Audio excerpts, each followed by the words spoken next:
Okay, everybody, wait for it. There's a reason why this is dark, because this video is about lighting ideas. Look at that for my doll room. Of course, you've seen this, and if you haven't, of course, check out the video. I happen to have one of those houses that does not have overhead lights in the bedrooms. It has a plug outlet which is connected to this here switch. So I was able to use an extension cord, couple extension cords, to attach that to my switch. Now I know everybody doesn't have that, and it is a treat to walk in there and flick that switch. But I found this idea that might work, and it's pretty inexpensive. Watch this. New, totally new. Those are simply patio lights with this contraption I have found, which I think for the most part is for Christmas trees. But I'm going to show you what it is, and I'm going to show you some other ideas that have really helped a lot in the doll room for lighting without needing an electrician. So please excuse my foot right here, but it is an extension cord with a foot pedal. Like I said, they said this was for Christmas trees to make it easier to switch it on and off. Cool idea. I did this with it, and I hope you can find one too and incorporate this into your doll room if it will help you. I was very hesitant to hang lights from the ceiling and cover things, so although I had that in the beginning, I just wanted to change, and this really works good. So now I have two flick-on switches to give me lights. I'm going to show you how I did these as we move along too. Not the easiest, but really not too hard. So here is what it is. It's a 15-foot extension cord with a foot clicker on it, just like this. Pretty simple, neat idea.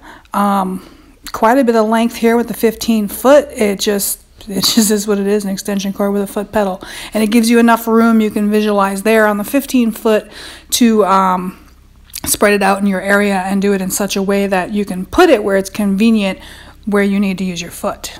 Regarding the patio lights I used, it seems like a lot of money at first, but it ended up being cheaper than actually buying swag lights, which I looked into for months. Here's the company. You can check them out. They're on eBay. They have so many selection of sizes and lengths, I should say, and here's how they come. So this was really helpful to me. Maybe you can find them somewhere else as well. They had white wiring, which really matched with the white shelves. So this is how I picked them. This is how they came, and I ended up trying some and then adding more.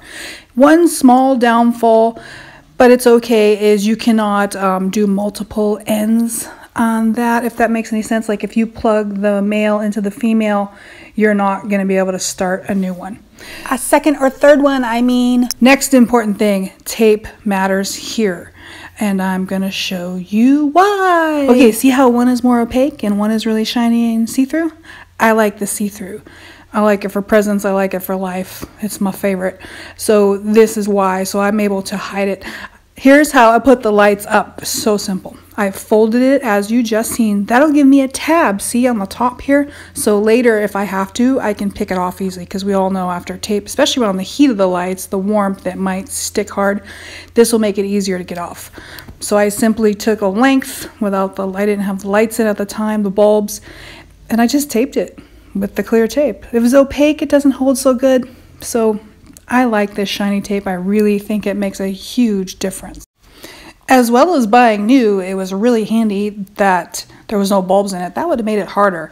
So with no bulbs, I was easily, as you can say, able to put these up.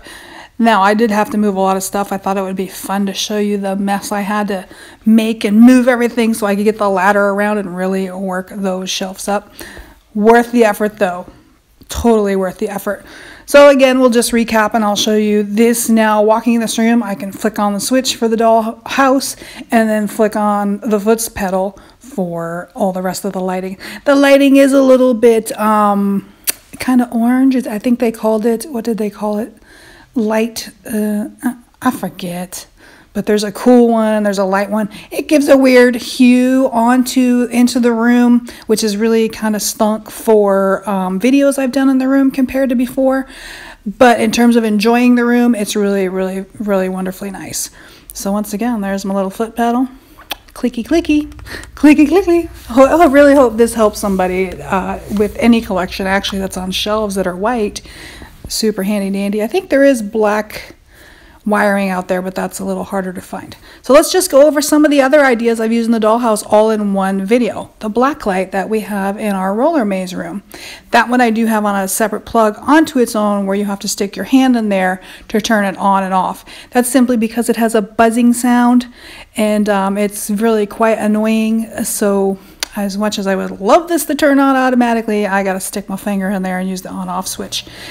Black lights, simple. In my case, I had this around from a previous Halloween party, so this was cheap to me. I have a skullette here from a keychain, I believe, and that tells me where the light switch is. We can just stick our hand and see it. There you can see the hole hidden behind it where we fed the cord through. Okay, everybody, here's that strobe warning. Fast forward if that kind of stuff bugs you. I know sometimes it even bugs me. This is our Freak de Chic room, and this is a small set of lights, LED lights that are from eBay and I think come from China. They're clear and awesome. Right here I'm showing how the plug actually goes through a little hole that's hidden there, and that's how it leads into the extension cords. Otherwise, it's as simple as putting it on here with the clear tape on the ceiling. I did use a shelf liner to line the shelf to give it something to really well stick to. Here we are without the lights flashing like crazy, and you can kind of see the pattern. Because it's low in the first level of the doll room, it works out really well. That's the clicker that makes it work or change. So let's move on to the next one. I'm pretty unorganized here. Christmas lights, regular old Christmas lights. I have used so many different kinds of them, well, I guess about 4, and they seem to be the common go-to for doing this style of lighting without needing an electrician. You do need a drill though, and I found by just how I put them in and what I surrounded it with could really change up the look and give me some differences, even here as using yellow in terms of the color of the light to give a different effect. And here being a tiki and the previous being like a balcony light with a bug light, keep the bugs away, I guess. As well, right here we got some circle globe ones, and I'm going to show you a little more in detail. I did those a lot in the dollhouse, how I did those from the back and front. Same thing in the Manster's room.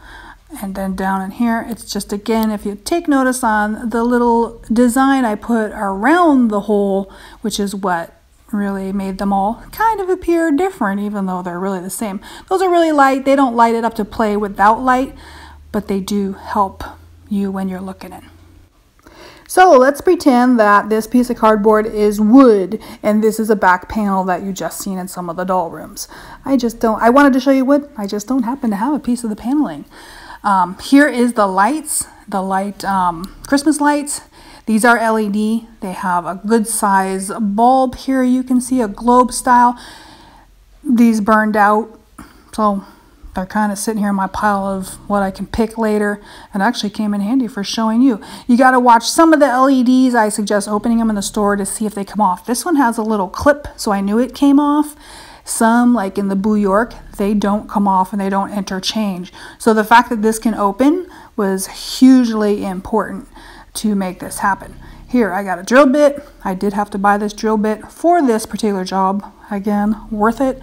That was as big as I could get to match that there light shaft. And we already have this size for the lighter light shaft. Now you can use smaller and kind of wiggle it around, and it takes a little longer, but you can wiggle around and get bigger if you can't get the drill bit. That just made my life easier. But let me tell you, some of this it's worth the effort. There's something about those lights that just takes that dollhouse up a notch. So if you can put in the time, here's the ideas and here's how to do it. All right. So I got my pretend piece of wood. Simply imagining this is the back panel. I broke it through just like this. That's what I mean by wiggling. You can wiggle it, and I did wiggle with each and every light I did to get each one custom fit in there just the way I wanted. Some like this, I just wanted the light sticking out and I taped it in the back. Some I wanted a little bit bigger And you'll see here that I guess I'm showing first that I sanded it, which I did do. I sanded every single one too very carefully so it wouldn't be sharp and it would look neat. Here's how I drew my design before attaching them semi-permanently. And then I put them like that. I used tape on the back panel to make it stay in place. Some, if I got them just right, which I got really good as I moved along, they just stuck in there snug and most likely didn't need the tape. So now let's change up this bit, and I think we're gonna move on to the bigger one. Yes, there we go. See, Alex helps me a lot, but I really actually do have some construction skills. I did all these on my own because I wanted to. It just was something I could do. So once again, repeating that, I just used the very, very big drill bit. Did the same, filed it and everything, made sure as I moved along it fit. Sometimes I had to wiggle. And of course, to finish it off, sanding, very, very important because it did get messy. Paneling does tend to splinter. So I guess I'm telling you all these details to tell you it takes some time. But once it's stationary in there, I mean, I haven't had to touch it in years. And get good lights too. You want good lights because then it'll blow out for a long time. So the cost in that is helpful as well. Again, I'm showing you now I used a little pattern. I made a little pattern when I did these. I didn't do them by hand, so they would all be the same. And I painted them and made them look pretty and put puffy paint on them, as I told you to note in the previous portion of this that showed them all. Now, with my globe pulled out, I try and test my size and get it just right, just like that. Now, it can be a little bit bigger because the globe is bigger than the shaft. So as long as the shaft fits through to let me put the globe in with the clip, then I can pull it back and it looks stationary. How excited I am. How many years has we been together, and I'm finally showing you exactly how I did this. Now again, I used tape to put that here, and when I did plan it, I'm going to look and see if I have a map. I got one picture of me in the back where I showed this, but I did have to map it out to make sure all those lights would fit exactly where I needed them to be. Have a peek at this. There it is, live from Scalita's room tour. One of the only pictures I think I have of the back of that room. Isn't that cute? Our family. And I thought I'd add this too from that same video. It is the exact boxes in case this is handy to you or you just need it for a reference to know a little bit more details. Pause that if you need to see exactly which box I've used. I've mentioned all of these particular lights in this video, and let me tell you, the LED again is worth the extra money. Easiest idea ever, stick-on lights.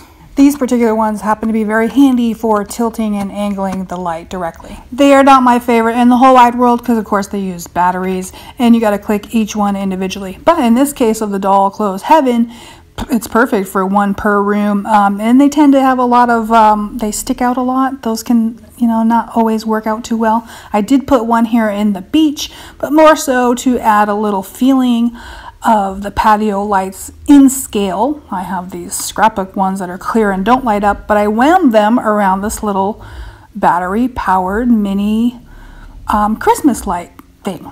Now I have that Velcroed to the top. I'm hoping I don't pull it off. I don't think I do, but I Velcroed that to the ceiling and kind of hid it as best I could. That is one I have to switch on.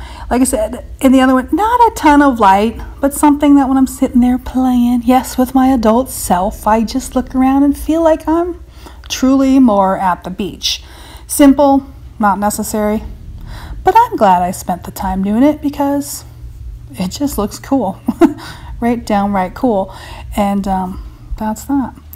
Going off of that one, the next one is these cute little battery powered necklaces that come out at different holidays. I happen to have Valentine's Day, which boom, comes in really handy for C.A. Cupid right here in her Bratz recording studio doing her love show. Clicky clicky right on the back. This is one you have to do by hand too. And it's okay because who needs all this flashing? It's a cute little necklace because it has choices here. And again, it's not necessary, but it sure is fun to go over and turn it on and it just makes you smile. So back to our tape. I said the tape was important. This one is all done with the tape. Now, if you use that opaque tape, you would see this and it would look kind of shoddy.